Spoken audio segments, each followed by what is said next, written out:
നമസ്കാരം.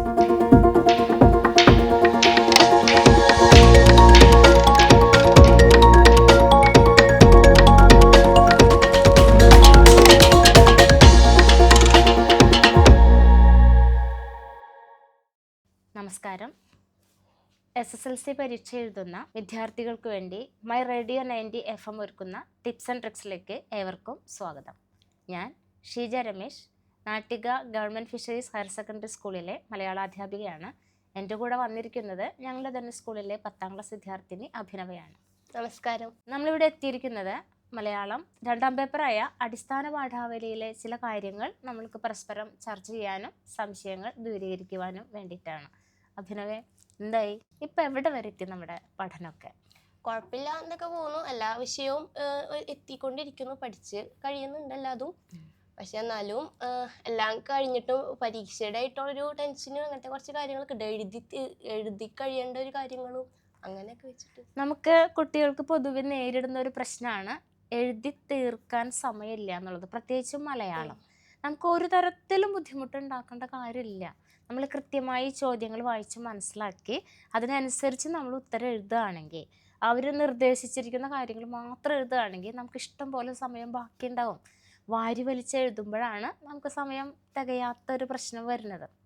അപ്പം അങ്ങനെ ടെൻഷൻ അടിക്കേണ്ട കാര്യമില്ല. പക്ഷേ ഓരോ ക്വസ്റ്റ്യൻ നമ്മൾ എഴുതി കഴിയുമ്പോൾ ഇത് കറക്റ്റ് ഇതെല്ലാം ആയോ അങ്ങനെയൊക്കെ ഡൗട്ട് വരുമ്പോൾ കുറേ ഇരുന്ന് എഴുതുന്നുണ്ട്. പക്ഷെ എല്ലാത്തിനും ഇത്രയും ക്വസ്റ്റ്യനും കാര്യങ്ങളൊക്കെ കറക്റ്റ് സമയത്തിനുള്ളിലേക്ക് അങ്ങോട്ട് എത്തി തീരണില്ല. ടീച്ചർ പറയട്ടെ, നമുക്ക് 40 മാർക്കാണ് എഴുത്ത് പരീക്ഷ. അതുപോലെ +10 മാർക്ക് നമുക്ക് നിരന്തര മൂല്യനിർണ്ണയത്തിനുള്ളതാണ്. ടോട്ടൽ നമുക്ക് 50 മാർക്കാണ്. അപ്പോൾ ഈ 40 മാർക്കിൽ നമുക്ക് സാധാരണ വരുന്ന ചോദ്യങ്ങൾ 1 മാർക്കിൻ്റെ 5 ചോദ്യം വരും. അത് തിരഞ്ഞെടുത്ത് എഴുതാനുള്ളതാണ്, മൾട്ടിപ്പിൾ ചോയ്സ് ആണ്. അപ്പോൾ അതിൽ നമ്മൾ കൃത്യമായിട്ട് 4 എഴുതിയാൽ മതി. നമുക്ക് അറിയുന്ന 4 നമ്പർ ഒരിക്കലും തെറ്റിക്കരുത്. നമ്മൾ അതിൽ കൂടുതൽ ശ്രദ്ധിക്കണം, നമ്പർ തെറ്റാണ്ട് ഉത്തരം എഴുതാന്നുള്ളത്. പിന്നെ നമുക്ക് 2 മാർക്കിൻ്റെ 3 ചോദ്യം വരും. അപ്പോൾ നമുക്ക് 2 എഴുതിയാൽ മതി. ഈ 3 എഴുതി വയ്ക്കേണ്ട കാര്യമില്ല. കൃത്യമായിട്ട് അറിയുന്നത് നമ്മൾ 2 എഴുതുന്നു.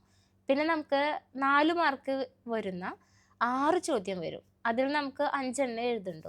ആ 5 കൃത്യമായിട്ട് അങ്ങോട്ട് അധികം എന്താ പറയുക, വാരി വലിച്ച് എഴുതാണ്ട് ഒതുക്കി ചോദ്യം കൃത്യമായി മനസ്സിലാക്കി അതിനനുസരിച്ച് ഉത്തരം എഴുതിയാൽ മതി. പിന്നെ ഉള്ളത് നമുക്ക് 6 മാർക്കിൻ്റെ 3 ചോദ്യമാണ് വരിക.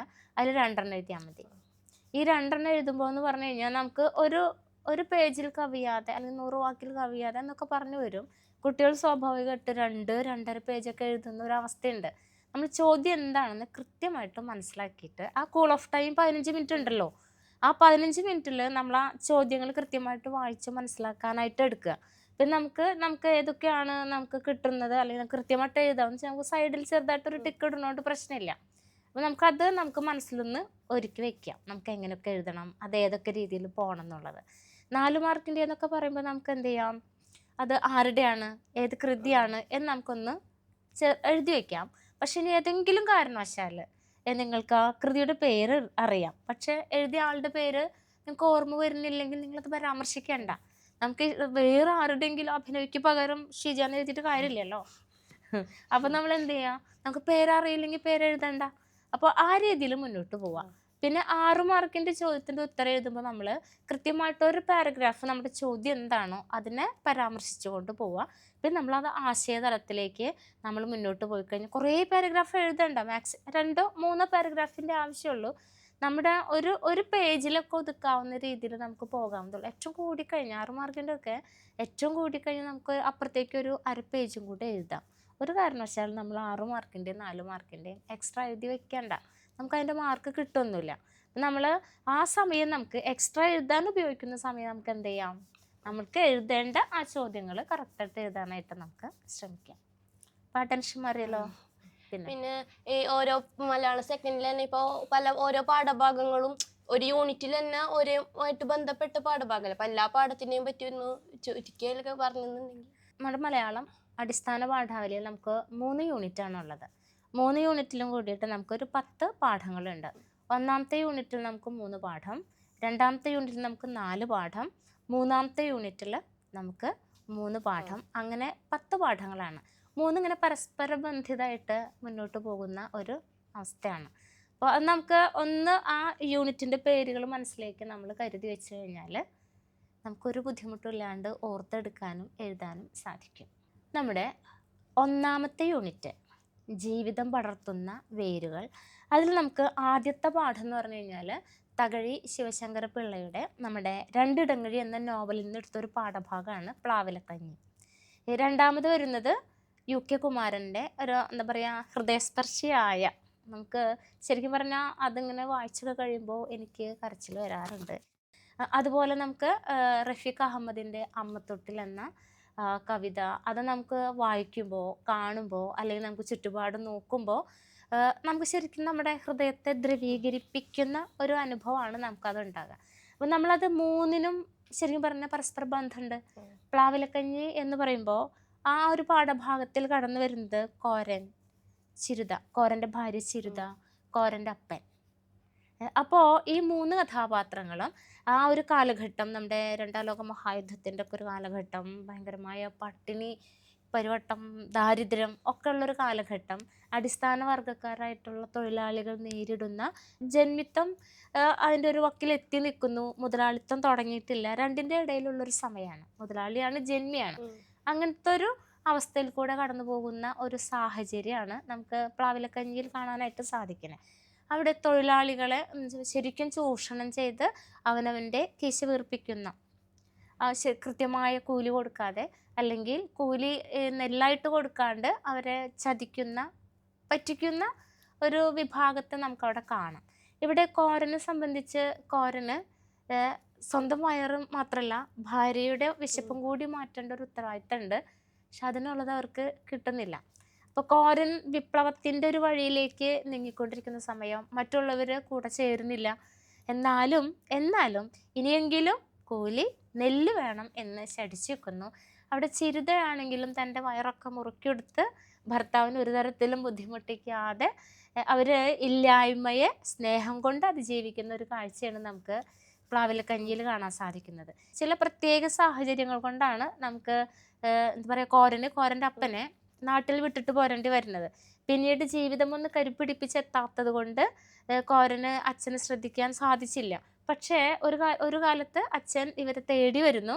അച്ഛൻ്റെ രൂപം കണ്ട് മകൻ ആകെ എന്താ പറയുക അന്തം വിട്ടു പോകുന്നൊരു അവസ്ഥയുണ്ട്. അവിടെ ഈ മകൻ പറയുന്നുണ്ട്, ഞാൻ ചെയ്തൊരു അപരാധം, അക്ഷന്തവ്യമായൊരു അപരാധം, ഒരിക്കലും പൊറുക്കാൻ കഴിയാത്ത ഒരു അപരാധമാണ് താൻ ചെയ്തത് എന്ന തിരിച്ചറിവ് മകനുണ്ടാകുന്നുണ്ട്.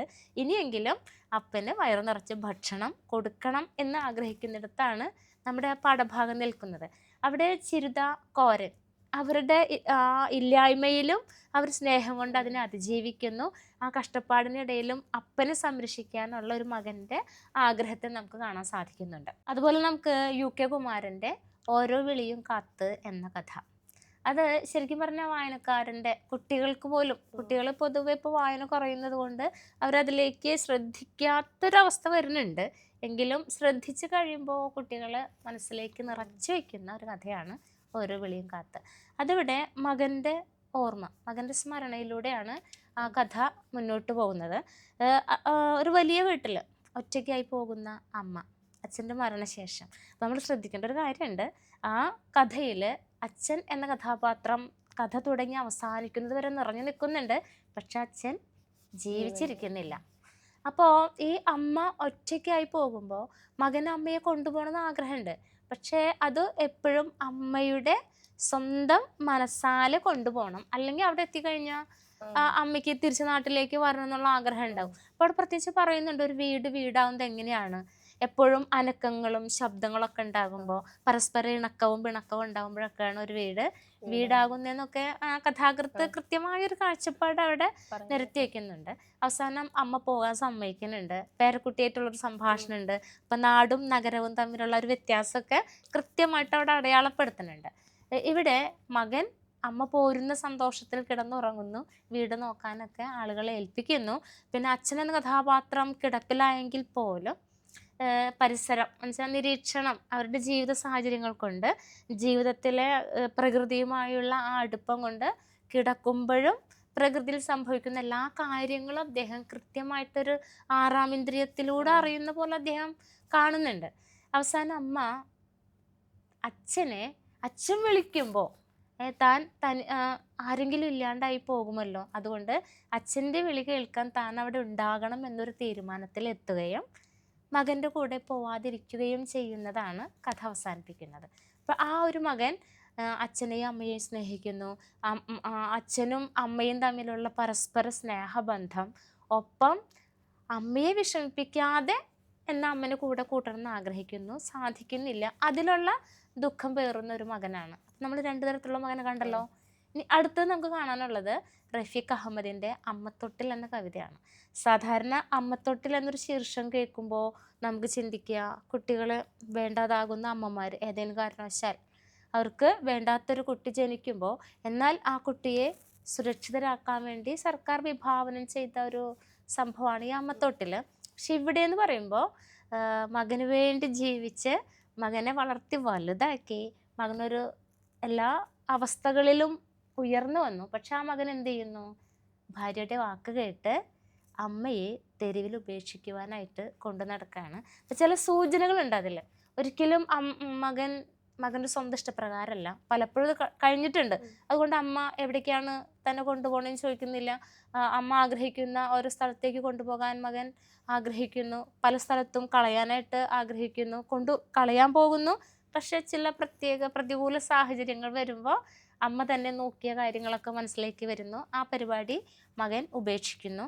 അവസാനം അമ്മ എന്നും പോകണമെന്ന് ആഗ്രഹിക്കുന്ന ക്ഷേത്രമുറ്റത്ത് കൊണ്ട് ഉപേക്ഷിക്കാൻ നോക്കുന്ന ആ മകൻ്റെ മനസ്സിലേക്ക് പെട്ടെന്ന് അമ്മയുടെ ഓർമ്മകൾ, ചില ഗന്ധങ്ങൾ വഴിയാണ് ഓർമ്മകൾ മകനിലേക്ക് എത്തുന്നത്.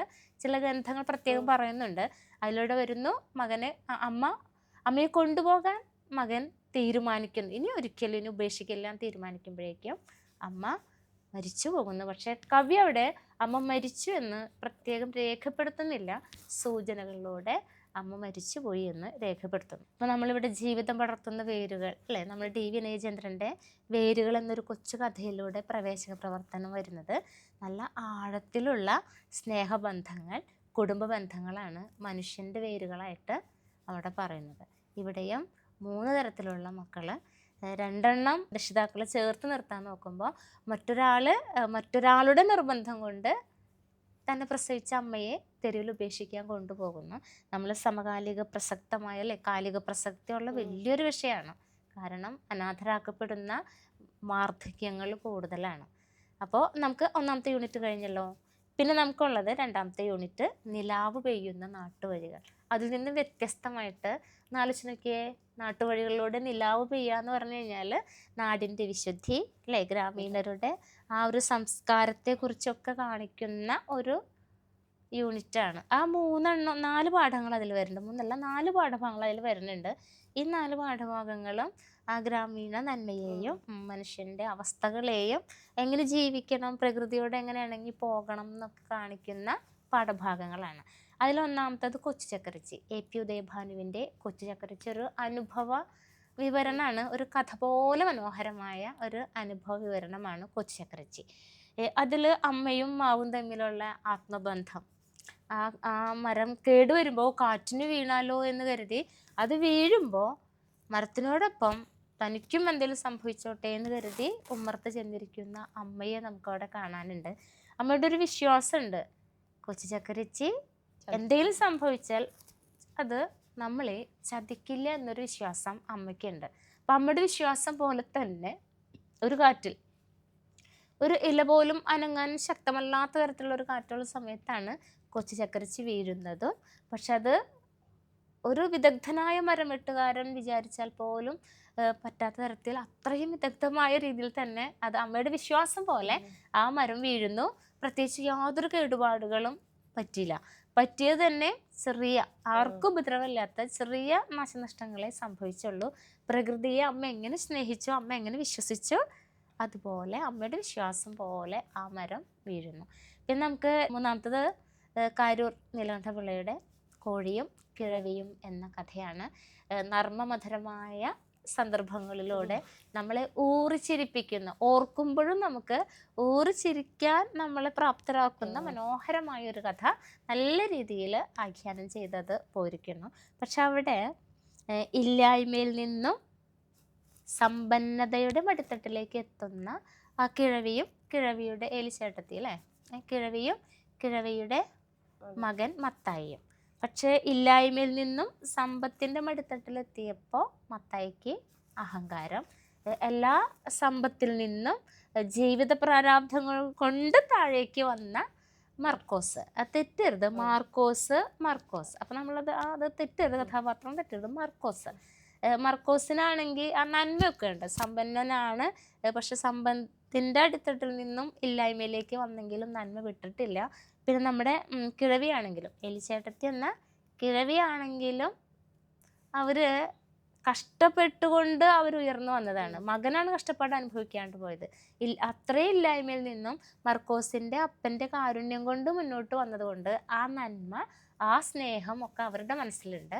അപ്പം ചെറിയ ചെറിയ ചെറിയ പിണക്കങ്ങൾ, ഇണക്കങ്ങൾ, കുട്ടികളുടെ പ്രശ്നങ്ങൾ, ഇതിൽ നിന്നൊക്കെ ഒരു കോഴിയാണ് അവിടെ വിപ്ലവം സൃഷ്ടിക്കുന്നത്.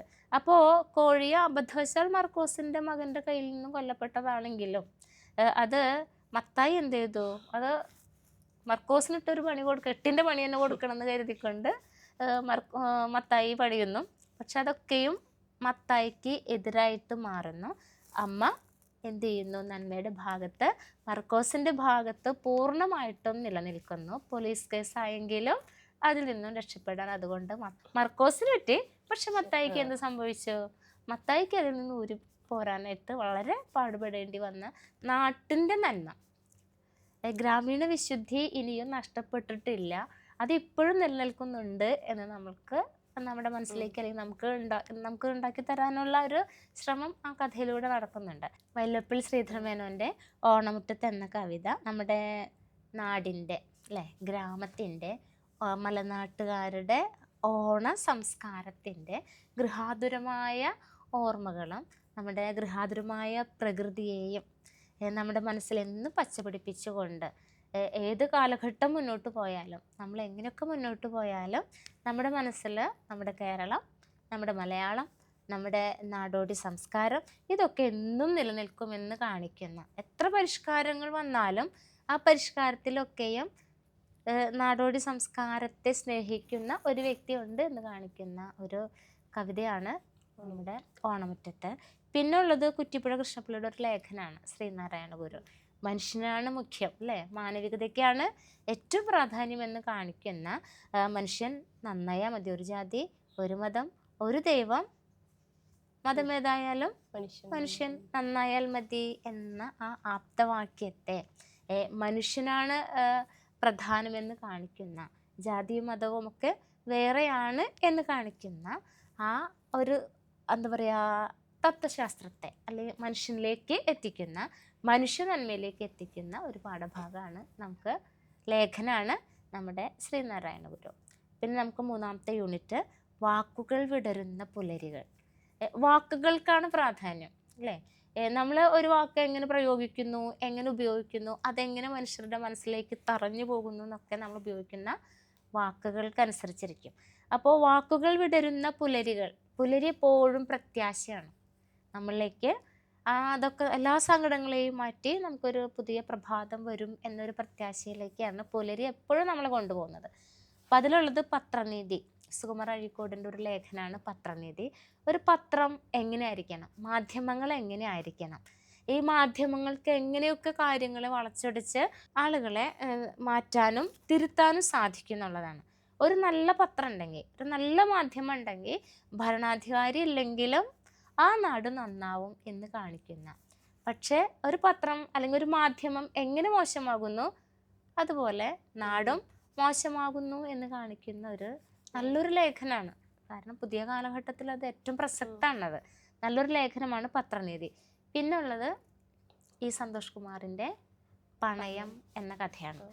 അതും ഈ പറഞ്ഞ പോലെ നമ്മുടെ സങ്കടങ്ങളുടെ അല്ലേ, എല്ലാ സങ്കടങ്ങളിൽ നിന്നും അതിജീവിച്ചുകൊണ്ട് മകൻ്റെ ശബ്ദം കേൾക്കാൻ ആഗ്രഹിക്കുന്ന റേഡിയോ ഒരു പ്രധാന കഥാപാത്രമായിട്ട് അതിൽ വരുന്നുണ്ട്. അപ്പം തയ്യൽക്കാരൻ ചാക്കുണ്ണി ദരിദ്രനാണ്, അർദ്ധപട്ടിണിക്കാരനാണ്. പിന്നെ ഉള്ളത് ചെമ്പുമത്തായി. അപ്പം നമുക്ക് വേറൊരു മത്തായി വന്നിട്ടുണ്ട്, ആളെ തെറ്റരുത്. അപ്പോൾ ചെമ്പുമത്തായി. അപ്പോൾ ആ ചെമ്പുമത്തായി ആണെങ്കിൽ ഒരു പലിശക്കാരനാണ്, കഴുത്തുറപ്പൻ പലിശക്കാരനാണ്. അപ്പോൾ അയാളുടെ അടുത്ത് ഒരു നിവൃത്തി ഇല്ലാണ്ടായപ്പോൾ താൻ ദാഹിച്ച് മോഹിച്ച് എല്ലാ വർഷവും മലയാറ്റൂർ പള്ളിയിൽ പോവുകയും എന്നാൽ ആ മലയാറ്റൂർ പള്ളിയിൽ പോകാതെ ആ പൈസ കൂടി കൂട്ടി വെച്ച് അത്രയ്ക്കും ആഗ്രഹിച്ച് വാങ്ങിച്ചൊരു റേഡിയോ. ആ റേഡിയോയ്ക്ക് അനുസരിച്ച് തൻ്റെ ജീവിതത്തെ, തൻ്റെ തൊഴിലിനെ മുന്നോട്ട് കൊണ്ടുപോകുന്ന ചാക്കുണ്ണി. പക്ഷേ മകൻ്റെ അസുഖം മാറാതായപ്പോൾ മകന് മരുന്ന് വാങ്ങിക്കാൻ വേണ്ടി തൻ്റെ ജീവനെ, മകനെ പോലെ തന്നെ ജീവനായ റേഡിയോയെ പണയം വയ്ക്കുന്നു. പക്ഷേ മകനെ രക്ഷപ്പെടുത്താൻ സാധിക്കുന്നില്ല. ആ ദുഃഖത്തിൽ നിന്നും മറികടക്കാൻ വേണ്ടി ഞായറാഴ്ച ബാലമണ്ഡലം കേൾക്കാൻ വേണ്ടി മാത്രം ചെമ്പുമത്തായിയുടെ അരികിലെത്തി കെഞ്ചി പറഞ്ഞ് ആ റേഡിയോ വാങ്ങിച്ച് അത് കേട്ടിട്ട് റേഡിയോ തിരിച്ചു വാങ്ങി പോകുന്ന ചെമ്പുമത്തായി അല്ല, നമ്മുടെ ചാക്കുണ്ണി, തയ്യൽക്കാരൻ ചാക്കുണ്ണി നമ്മുടെ മനസ്സിനെ ദ്രവീകരിക്കുന്ന ഒരു വ്യക്തിത്വമാണ്. നല്ല മനോഹരമായ കഥാമുഹൂർത്തങ്ങളിലൂടെ നമ്മുടെ കണ്ണ് നനയിച്ചു കൊണ്ട് പോകുന്ന ഒരു കഥ.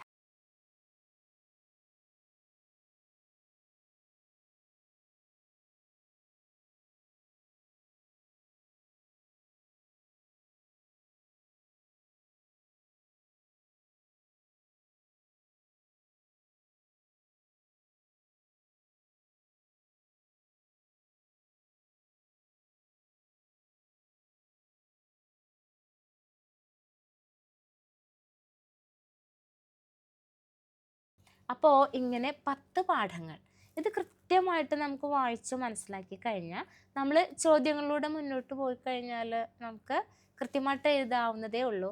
നമ്മൾ ചെയ്യേണ്ട ഒരു കാര്യം എന്ന് പറഞ്ഞു കഴിഞ്ഞാൽ ഒരിക്കലും നമ്മൾ കഥ വിവരിച്ച് നമ്മുടെ ഇഷ്ടത്തിനനുസരിച്ച് മുന്നോട്ട് പോകരുത്. ചോദ്യം എന്താണെന്ന് കൃത്യമായിട്ട് വായിക്കണം. അപ്പോൾ നമുക്കറിയുന്ന കാര്യത്തെ ആ ചോദ്യം എന്താണോ നമ്മളോട് എഴുതാൻ നമ്മളോട് ചോദിക്കുന്നത് അതിനനുസരിച്ച് നമുക്ക് അറിയുന്ന കാര്യങ്ങളെ കൃത്യമായി രേഖപ്പെടുത്തുക എന്നുള്ളതാണ്. എപ്പോഴും അതിലൊരു സമഗ്രത ഉണ്ടാകണം.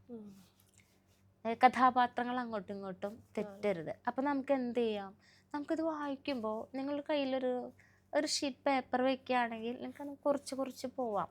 അപ്പോൾ ആ കുറിപ്പ് നോക്കുകയാണെങ്കിൽ നമുക്ക് എവിടെയും തെറ്റില്ല. കൃത്യമായിട്ട് നമുക്കത് എഴുതാനും രേഖപ്പെടുത്താനും സാധിക്കും. ശരിക്ക് ചോദ്യത്തിനനുസരിച്ച് ഉത്തരത്തെ സെറ്റ് ചെയ്ത് നമ്മൾ എഴുതുകയാണെങ്കിൽ 1.5 മണിക്കൂർ നമുക്ക് വേണ്ട.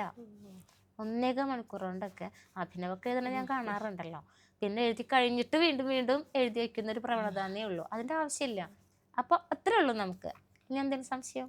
പിന്നെ ഈ 6 മാർക്കിനൊക്കെ കൂടുതലും ഈ മുഖപ്രസംഗം, പ്രഭാഷണം, ഉപന്യാസം അങ്ങനത്തെ ക്വസ്റ്റ്യൻ വരുമ്പോൾ അതിന്റെ ഓരോന്നിന്റെ ഘടന എങ്ങനെ വ്യത്യാസപ്പെട്ടിരിക്കണോ എന്നുള്ളത് അത് അങ്ങനെ ഭയങ്കര ഡൗട്ടുള്ള ഒരു ക്വസ്റ്റ്യൻ തന്നെ. ഉപന്യാസം എന്ന് പറയുമ്പോൾ നമുക്ക് 6 മാർക്കിന്റെ തന്നെയാണ് വരാം. ചിലപ്പോൾ അത് ലഘുപന്യാസം എന്ന് പറഞ്ഞിട്ട് വരും. ഈ ഉപന്യാസം എന്ന് പറയുമ്പോൾ എത്ര പറയുമ്പോഴും കുട്ടികൾക്ക് സംശയം വരുന്ന ഒരു സംഭവമാണ്. ഉപന്യാസം എന്ന് പറഞ്ഞാൽ നമ്മളൊരു ലേഖനം എഴുതുന്നു, നമുക്ക് അതിനുള്ള വിഭവങ്ങൾ നമുക്ക് തന്നിട്ടുണ്ടാവും. പാഠഭാഗത്തിലൂടെ കടന്നു വന്നുകൊണ്ട് കാലിക പ്രസക്തമായിട്ടുള്ള സൂചനകളും തന്നിട്ടുണ്ടാകും. നമുക്ക് അതിൽ വിഷയവും തന്നിട്ടുണ്ടാകും. നമുക്ക് വിഷയത്തിന് വേണ്ടി നമുക്ക് എവിടെയും പോകണ്ട, വിഷയം തന്നിട്ടുണ്ട്. നമുക്ക് ആ സമയത്ത് നമുക്ക് നല്ല മനോഹരമായൊരു ശീർഷകം നമുക്ക് എഴുതാൻ പറ്റുമെങ്കിൽ എഴുതാം, അല്ലെങ്കിൽ ആ ശീർഷകം തന്നെ പകർത്തി എഴുതിയാൽ മതി. ശേഷം നമ്മൾ പാഠഭാഗത്തിലൂടെയാണ് എപ്പോഴും, നമുക്ക് പാഠഭാഗം ഇല്ലാണ്ട് നമ്മളുടെ ഒരു ഉത്തരവും പൂർണ്ണമല്ല. അപ്പം നമ്മൾ എന്ത് ചെയ്യും, പാഠഭാഗത്തിന് കൂടെ പോരണം. അതിനുള്ള സൂചനകൾ ചോദ്യത്തിൽ തന്നിട്ടുണ്ടാകും. അപ്പം നമ്മളൊരു ഉപന്യാസം എന്ന് പറയുമ്പോൾ അതിൻ്റെ ഘടന, ഒരു ആമുഖം വേണം. എന്താണോ വിഷയം അതിനെക്കുറിച്ച് ആമുഖം എന്ന് പറഞ്ഞ ഒരു പേജ് എഴുതേണ്ട കാര്യമില്ല. 3-4 മാക്സിമം 4 വാചകത്തിൻ്റെ ആവശ്യമുള്ളൂ. 3 വാചകം മതി, 3 സെൻറ്റൻസ് മതി.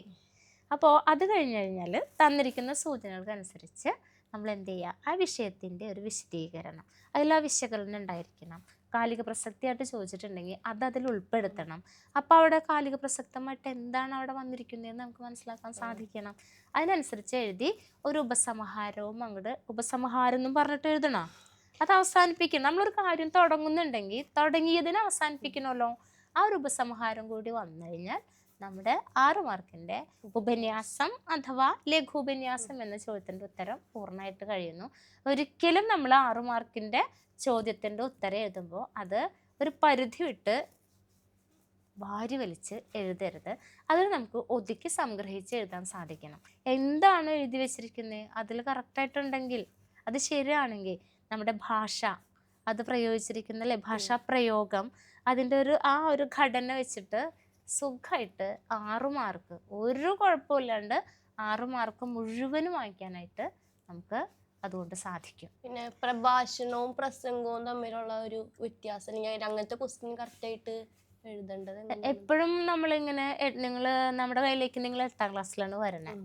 8ാം ക്ലാസ് തൊട്ട് 10ാം ക്ലാസ് വരെ നമ്മൾ എല്ലായ്പ്പോഴും പറഞ്ഞുകൊണ്ടിരിക്കുന്നൊരു സംഭവമാണ് പ്രഭാഷണം, പ്രസംഗം.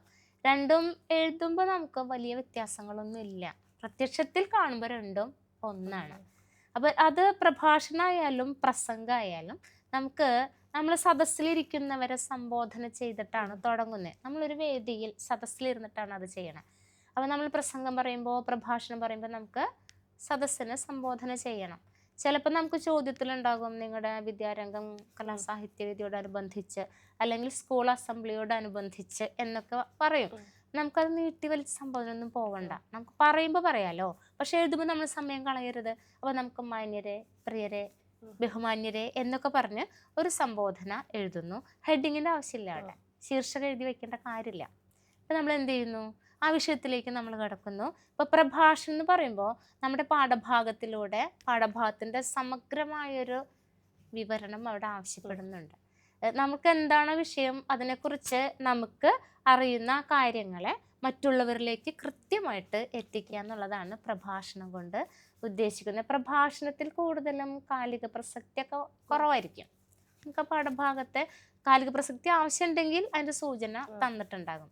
പ്രസംഗം എന്ന് പറയുമ്പോൾ കുറച്ചും കൂടെ ഭാഷാ വ്യവഹാരത്തിന് ഒരു വ്യത്യാസം വരുന്നുണ്ട്. കുറച്ചും കൂടെ എനർജറ്റിക് ആയിട്ടല്ലേ, കുറച്ചും കൂടെ ഊർജ്ജം ആവശ്യപ്പെടുന്നതാണ് പ്രസംഗം. പ്രഭാഷണവും പ്രസംഗവും തമ്മിൽ വ്യത്യാസം അത് തന്നെയാണ്. അപ്പോൾ നമ്മൾ ആ ഭാഷാ ഘടനയിലുള്ള വ്യത്യാസമാണ് അവിടെ വരുത്തേണ്ടത്. അതിപ്പോൾ നമുക്ക് മനഃപൂർവ്വമല്ല, അത് അങ്ങനെ വരും. പ്രസംഗത്തിൻ്റെ ഒരു ഭാഷ അവിടെ കാലിക പ്രസക്തിക്ക് പ്രാധാന്യമുണ്ട്. എപ്പോഴും പ്രസംഗം അങ്ങനെയാണല്ലോ. അപ്പോൾ ആ കാലിക പ്രസക്തിയുടെ സൂചനകൾ തന്നിട്ടുണ്ടാവും. ഇനി നമുക്കൊരു കൺഫ്യൂഷൻ്റെയോ അല്ലെങ്കിൽ ഒരു സംശയത്തിൻ്റെയോ ആവശ്യമില്ല. പ്രസംഗം പ്രഭാഷണം നമ്മൾ എഴുതുമ്പോൾ ഒരുപോലെ വരുന്ന വ്യത്യാസമാണ് ടീച്ചർ ഇപ്പോൾ പറഞ്ഞത്. അതിൻ്റെ ഉള്ളിൽ അടങ്ങിയിരിക്കുന്ന വ്യത്യാസമാണ് ടീച്ചർ ഇപ്പോൾ പറഞ്ഞത്. ആ വ്യത്യാസം നമ്മുടെ മനസ്സിലുണ്ടായാൽ അതിനനുസരിച്ച് നമുക്ക് എഴുതാനായിട്ട് സാധിക്കും. അവിടെ പ്രധാനമായിട്ടും നമ്മൾ എന്ത് ചെയ്യുന്നു, സംബോധന വേണം, ആമുഖം വേണം, വിഷയത്തിലേക്ക് കിടക്കണം, വിഷയം പ്രസക്തമായിരിക്കണം, പിന്നെ പാഠഭാഗവുമായിട്ടുള്ള ബന്ധം ഉണ്ടാകണം, ഒപ്പം അത് ഉപസംഹരിക്കണം, ഒരു നന്ദി പറഞ്ഞ് നമുക്കത് അവസാനിപ്പിക്കാം. ഒരു സദസ്സിനോട് സംവദിക്കുന്ന രീതിയിൽ അത് എഴുതി വയ്ക്കുക എന്നുള്ളതാണ്.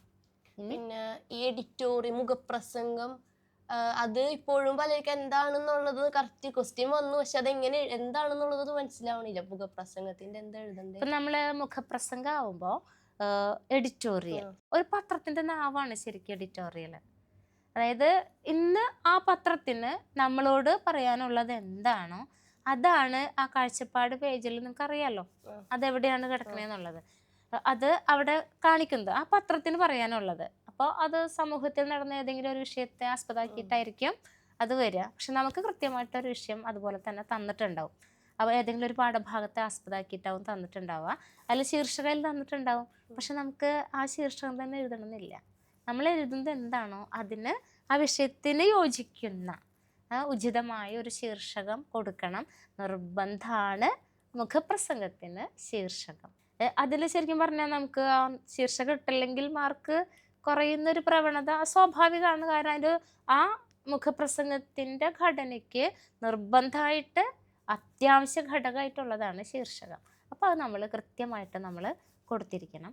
പിന്നെ നമ്മൾ എന്താണോ വിഷയം, ആ വിഷയത്തെ നമ്മൾ ഇന്നതാണ് നമ്മൾ പറയാൻ പോകുന്ന ആ വിഷയം എന്നുള്ള രീതിയിൽ നമുക്ക് അതിൻ്റെ ഒരു 2-3 മാക്സിമം പോയ 4 സെൻറ്റൻസ്, ഒരു പാരഗ്രാഫ് നമ്മൾ ആമുഖമായിട്ട് ആ വിഷയത്തിലേക്ക് നമ്മൾ കടന്നു വരുന്നു. പിന്നെ നമുക്ക് അതിൽ സൂചിപ്പിക്കേണ്ടത് എന്തൊക്കെയാണ്, ഡാറ്റാസൊക്കെ ഉണ്ടെങ്കിൽ അതൊക്കെ നമുക്ക് ചോദ്യത്തിലുണ്ടാകും. അതിനനുസരിച്ച് നമ്മൾ അതിനെ വികസിപ്പിക്കുക. മിക്കവാറും ഇത് എഴുതുമ്പോൾ ഒരു പ്രത്യേകത നമ്മൾ ശ്രദ്ധിക്കേണ്ട ഒന്ന്, ഒരു മുഖപ്രസംഗം എന്ന് പറയുമ്പോൾ, എഡിറ്റോറിയൽ എന്ന് പറയുമ്പോൾ അതിന് സമൂഹത്തോട് എന്തെങ്കിലും സംവദിക്കാനായിട്ടുണ്ടാകും. അപ്പോൾ ആ സംവദിക്കുമ്പോൾ നമ്മൾക്ക് ശ്രദ്ധിക്കേണ്ട കാര്യങ്ങൾ എന്തൊക്കെയാണ്? സമൂഹത്തിനൊരു സന്ദേശം ഉണ്ടാകും. ഇനിയിപ്പോൾ ഇങ്ങനെയൊക്കെയാണ് നടക്കുന്നതെന്നുണ്ടെങ്കിൽ നാളെ വരാൻ പോകുന്നത് ഇങ്ങനെയൊക്കെ ആയിരിക്കും എന്നൊരു പ്രവചന സ്വഭാവമൊക്കെ അതിലേക്ക് കടന്നു വരും. അങ്ങനെ കൃത്യമായിട്ട് ഒരു സമൂഹത്തോട് സംവദിക്കുന്ന രീതിയിൽ നമ്മളത് എഴുതുന്നു, അതിനെ ഉപസംഹരിക്കുന്നു. ഒരിക്കലും നമ്മൾ നന്ദി നമസ്കാരം എന്നൊന്നും പറഞ്ഞത് അവസാനിപ്പിക്കരുത്. ഇതൊരു എഡിറ്റോറിയലാണ്. അപൂർവം ചിലപ്പോൾ നമുക്ക് അങ്ങനെ അല്ലാണ്ട് ഏതെങ്കിലും ഒരു ഇപ്പം നിങ്ങളോട് പറയാണ് ജീവിതം പടർത്തുന്ന വേരുകൾ എന്ന യൂണിറ്റിനെ ആസ്പദമാക്കിയിട്ട് നമ്മളൊരു കുറിപ്പ് ഉണ്ടാക്കുന്നു. നിങ്ങളുടെ അനുഭവക്കുറിപ്പുകൾ, നിങ്ങളുടെ വായനക്കുറിപ്പുകളൊക്കെ തയ്യാറാക്കുന്നു.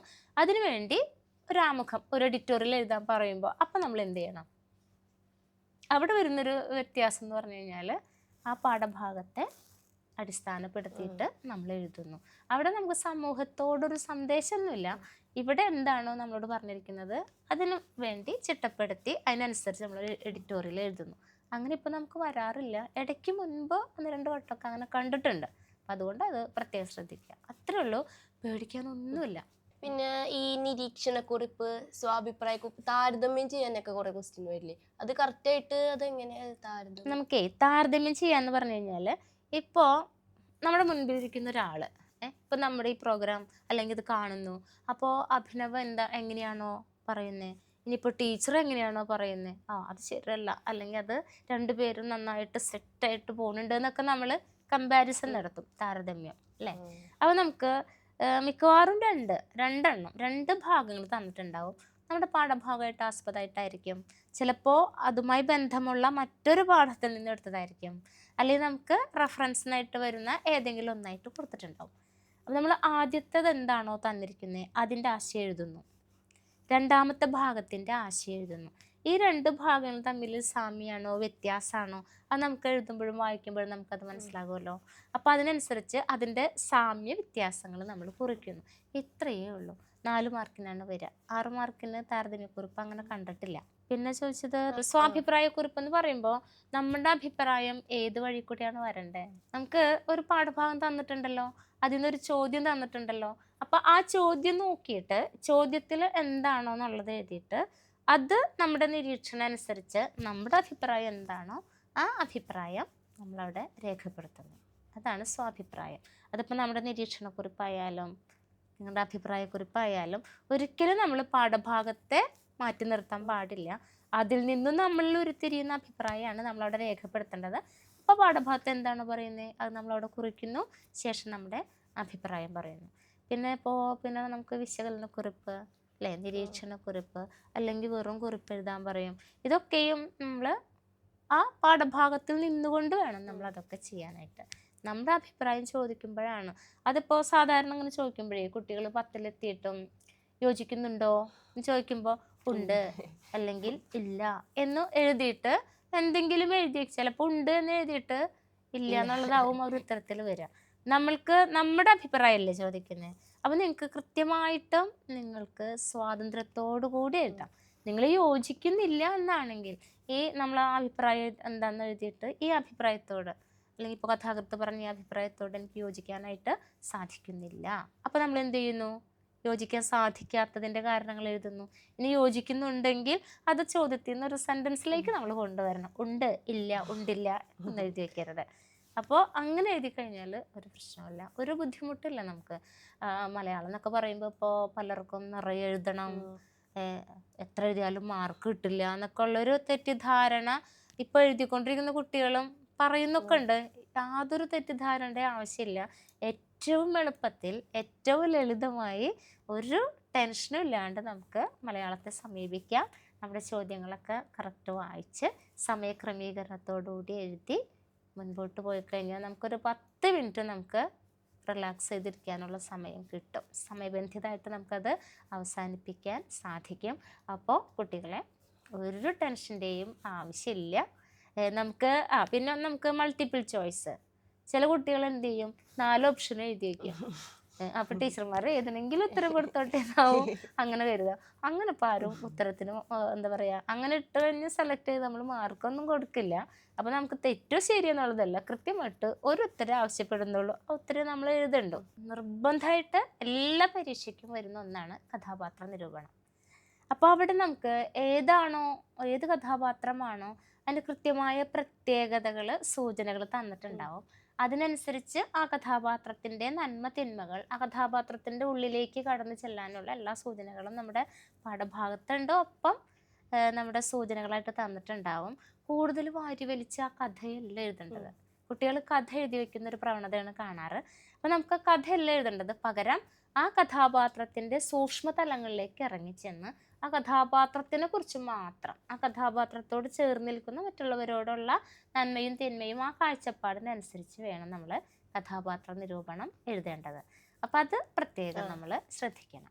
ഒരു കാര്യം കൂടി നമുക്ക് പറയാം. 2 മാർക്കാണ് കുട്ടികൾ എപ്പോഴും പ്രശ്നം ഉണ്ടാക്കുക.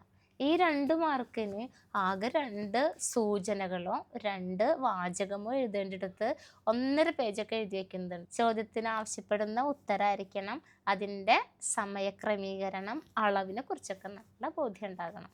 നമുക്ക് ഈസി ആയിട്ട് വളരെ എളുപ്പത്തിൽ 40-ൽ 40 അല്ല 50-ൽ 50 മാർക്കും വാങ്ങിക്കാനായിട്ട് ഏറ്റവും എളുപ്പമുള്ളൊരു വിഷയമാണ് നമ്മുടെ മലയാളം അടിസ്ഥാന പാഠാവലി. ഇനി സംശയങ്ങളൊന്നുമില്ലല്ലോ?